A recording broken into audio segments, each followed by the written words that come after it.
जय एस्ट्रो पाठशाला में आपका स्वागत है। आज हम बात करेंगे मूल नक्षत्र के लक्षण व उपाय के बारे में कि यदि जातक की कुंडली में मूल नक्षत्र पीड़ित हो उसके क्या लक्षण होंगे और पीड़ित होने के बाद उसके क्या उपाय होंगे, उसके बारे में बात करेंगे। मूल नक्षत्र 19वां नक्षत्र है। इसकी देवी नृति देवी है। जो राक्षस है इसकी देवी नृति देवी है। इस नक्षत्र का कार्य क्या है? पर्दे के पीछे रहकर यह गुप्त शक्तियों को जांचता है। इसका कार्य भी समझ ले या इसका गुण भी मान ले, दोनों एक ही बात है। यह पर्दे के पीछे रहकर गुप्त शक्तियों को भांपता है, पहचानता है। यह इसका गुण भी है और इसका ये कार्य भी है। यह कसाई प्रवृत्ति का होता है कि इसको जैसे एक कसाई पशु को काटकर लोगों को भोजन के रूप में सर्व करता है, तो इसका जो नेचर है इस प्रकार का होता है। यह नपुंसक नक्षत्र है। इसमें मेल और फीमेल दोनों के गुण पाए जाते हैं। इस नक्षत्र की एक खासियत और है कि यह हीन होने पर भी अपना लक्ष्य साधता है और उसको प्राप्त कर लेता है। यह इसकी बहुत बड़ी खासियत है। यदि हम इसके अंगों की बात करें तो कूले, हमारे कूले, जांघें, दोनों पांव, ये इसके अंग कहलाते हैं। जब कभी हमें शारीरिक कष्ट होगा तो यहां पर कष्ट हो सकता है। इसके ऋषि जो हैं गोत्र ऋषि कुल सत्य हैं, जिसका अर्थ है सुकोमल केश। इनका जो कार्य है दोष को पूर्ण रूप से नाश करना। ऋषि की जो प्रवृत्ति है, ऋषि का जो कार्य है, सुकोमल केश इसका एक अर्थ है। और जो हमारे दोष हैं उसको मूल से नाश करना। मूल से नाश कैसे करते हैं? जैसे हमारा अश्विनी नक्षत्र होता है तो उसमें बीजारोपण होता है।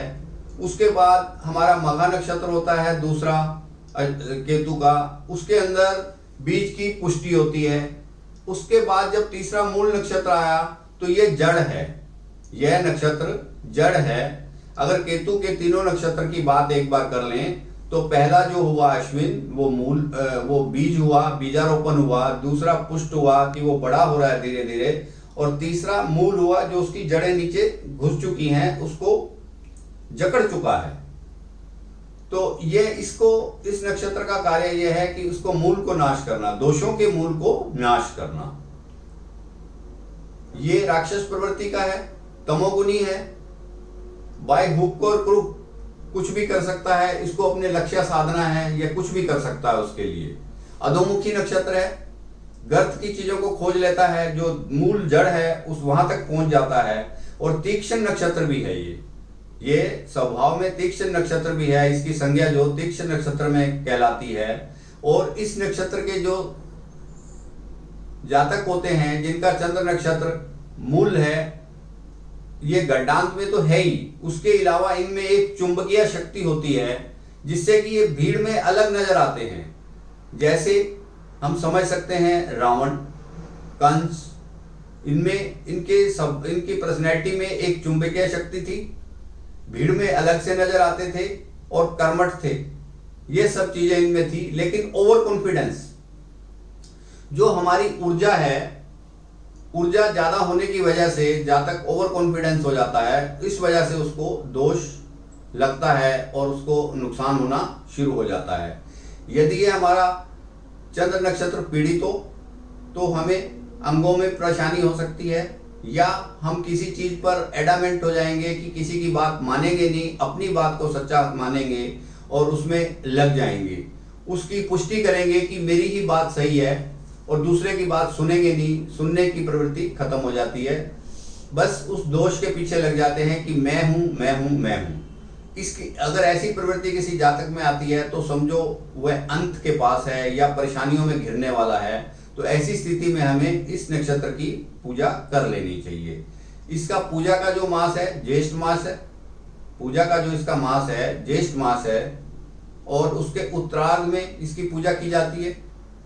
ये ज्यादातर जून के महीने में आता है। इसकी मास में पूजा करने की तिथियां हैं दोनों पक्षों की, प्रथमा तिथि और चतुर्थी तिथि। दोनों पक्ष का मेरा कहने का मतलब यहाँ पर कृष्ण पक्ष और शुक्ल पक्ष है, उनमें हम इसकी पूजा कर सकते हैं। या जिस दिन नक्षत्र होता है, जिस दिन ये मूल नक्षत्र होता है, उस दिन भी इसकी पूजा करेंगे तो हमें फल अच्छा मिलेगा। और हमें यदि पूजा करनी है, नृति देवी की भी पूजा कर सकते हैं, शिव जी की भी पूजा कर सकते हैं, माँ काली की भी पूजा कर सकते हैं। तो पूजा के लिए अलग अलग प्रावधान है, जैसा आपको ठीक लगता है उसकी आप पूजा कर सकते हैं और आप अपनी परेशानी से दूर हट सकते हैं, मन की शांति की ओर बढ़ सकते हैं, मानसिक तनाव कम होगा पूजा करने के बाद। और यदि आप रंगों की बात करते हैं तो लाल, काले, गोल्डन, गेरू कलर के कपड़े यदि आप पहनते हैं या उनके संपर्क में रहते हैं, तब भी आपका मन शांत होगा, आप बात को समझने की तरफ बढ़ जाएंगे। तो इस प्रकार मैंने आज आपको बताया। इसके पहले लक्षण कि एडामेंट नक्षत्र है, तीक्ष्ण नक्षत्र है, यदि यह पीड़ित है, पाप प्रभाव में है, तो ये ज्यादा पीड़ित कर देता है। उसमें जातक में कॉन्फिडेंस बहुत ज्यादा भर जाता है, जिससे वो किसी को, सामने वाले को कुछ नहीं समझता। इस चक्कर में अंत में उसकी हार होती है।